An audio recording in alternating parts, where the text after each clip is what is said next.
Okay, I think they're gone. It's probably safe to come out now. Okay, here I am, Warhead 1.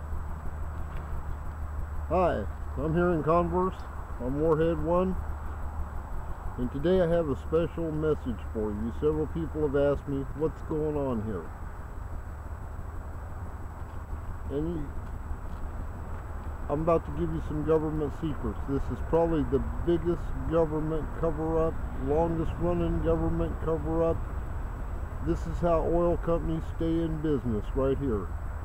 I think oil companies power all the corruption, the war, global warming, pollution. And if we could do something about them, we should.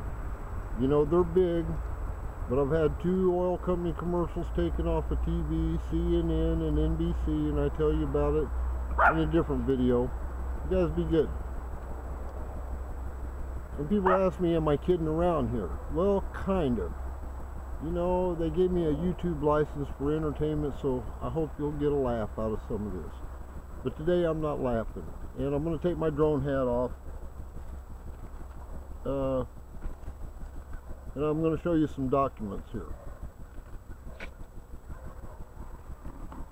The first one is concentrated hydrogen peroxide.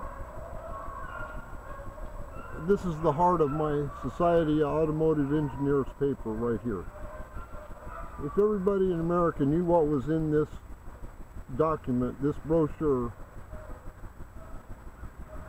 it'd be a different country. You know, we'd be demanding. And this is kind of a grassroots movement. I don't think the government's going to do anything about oil companies. They're kissing up to them. But I believe in we the people.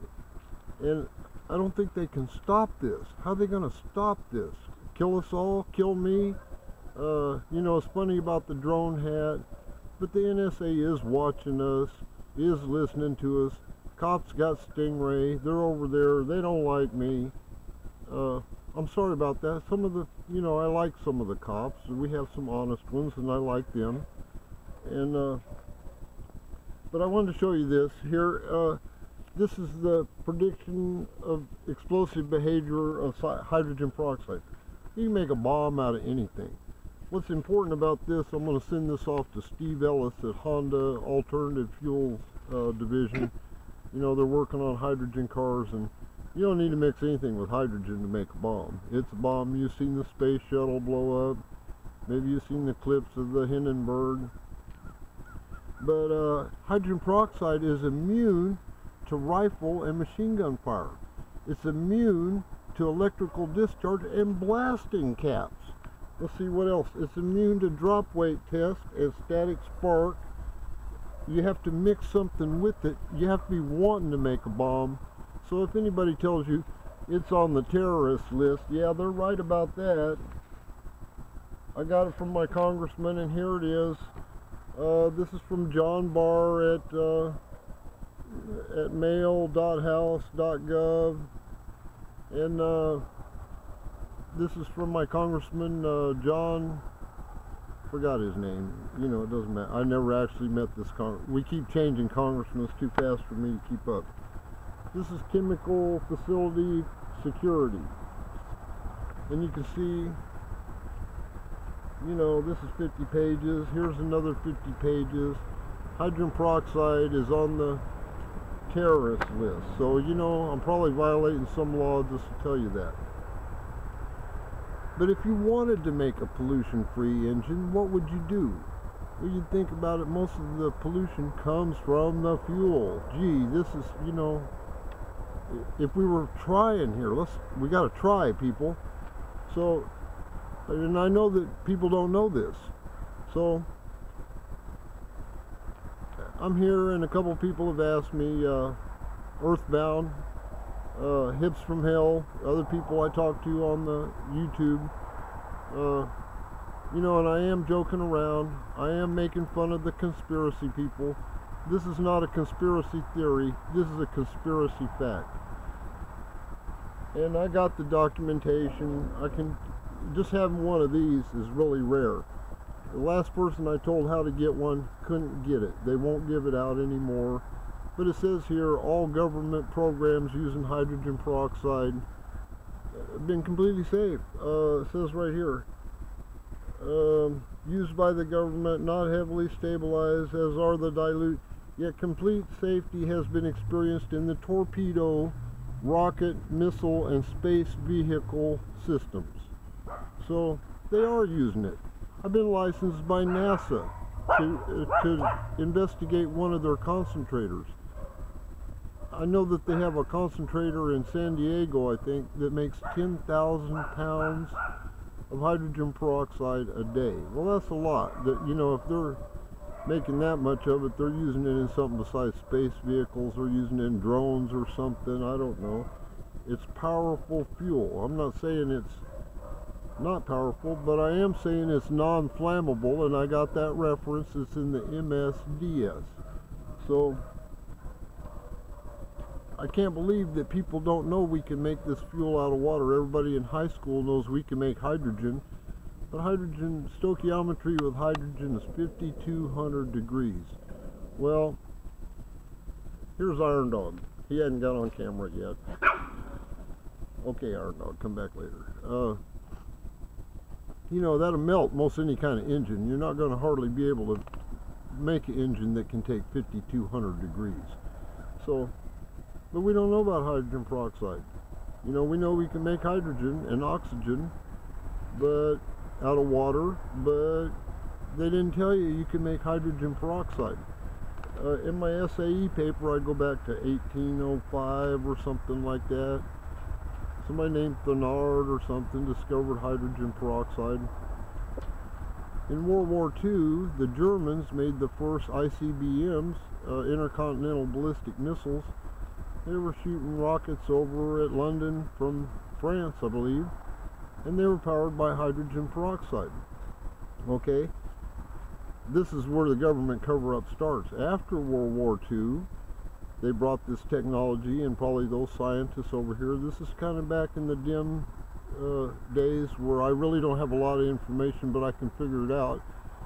In about 1947 or 48, they built the X-1 rocket plane here, and it broke the first sound barrier. First, you know, rocket plane to break the sound barrier. Well, it goes on in 1958. I can give you the patent number right here. General Electric, who builds a lot of jet engines and stuff like this, patented a piston engine that ran on hydrogen peroxide. Well, you can see that if you have water and oxygen for exhaust, they were knocking on the door of pollution-free engines. But I don't think they really were into that, you know, and I don't think they were really serious about the engine. They just wanted to be the first to grab this patent.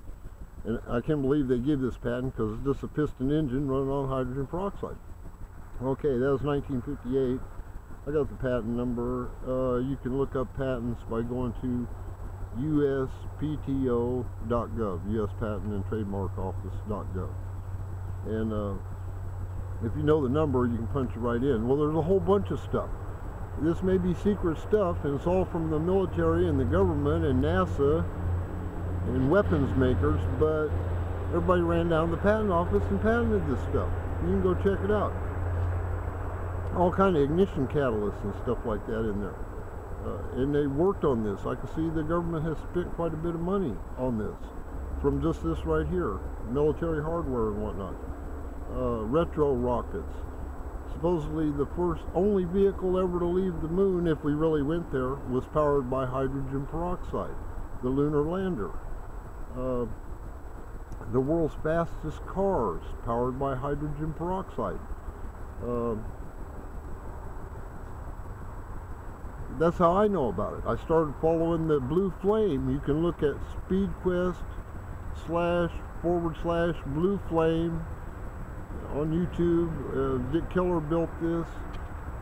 I like Dick, but he's a Republican now. I'm sure he's a big Trump fan. I'm not a politician fan at all. You can probably tell already. But anyway, so In the 60s, there started being rocket cars. Dick Keller actually built the first rocket car, the X-1. You know, they called it after the rocket plane, Chuck Yeager and all that, the X-1.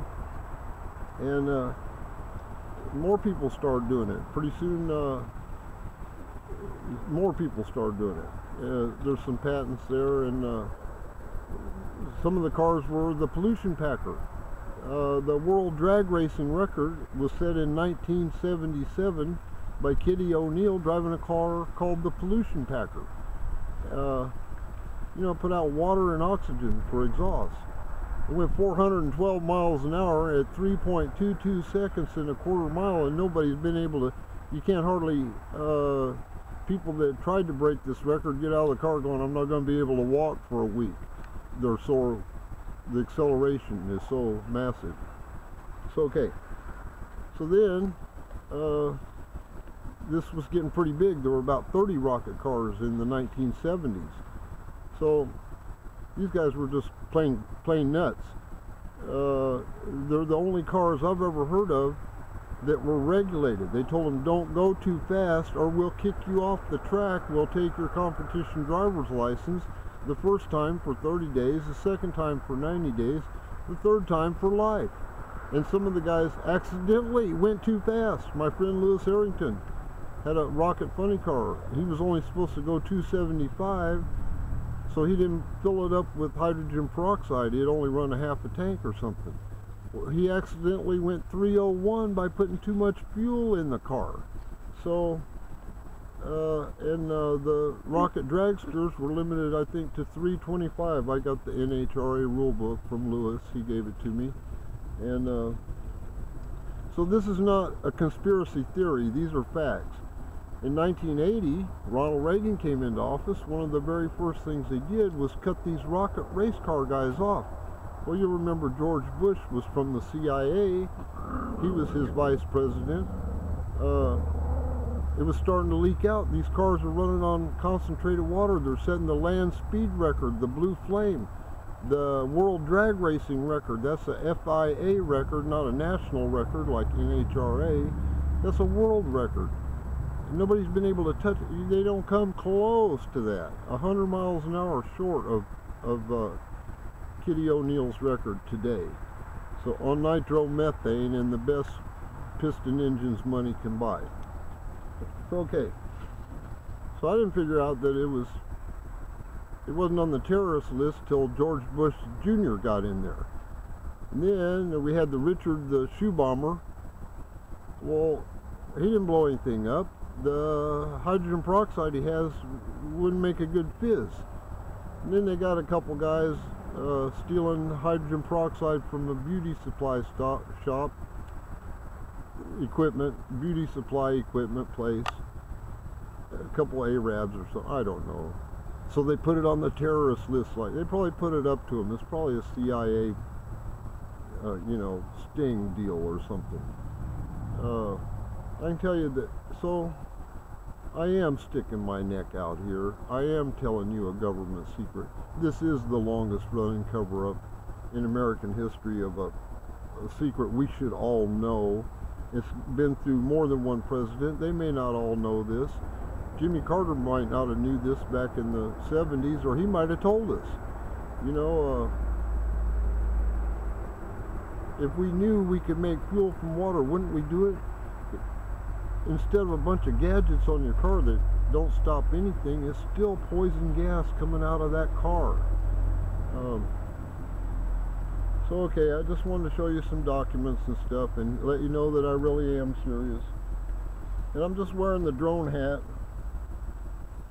to get your attention here. And you know,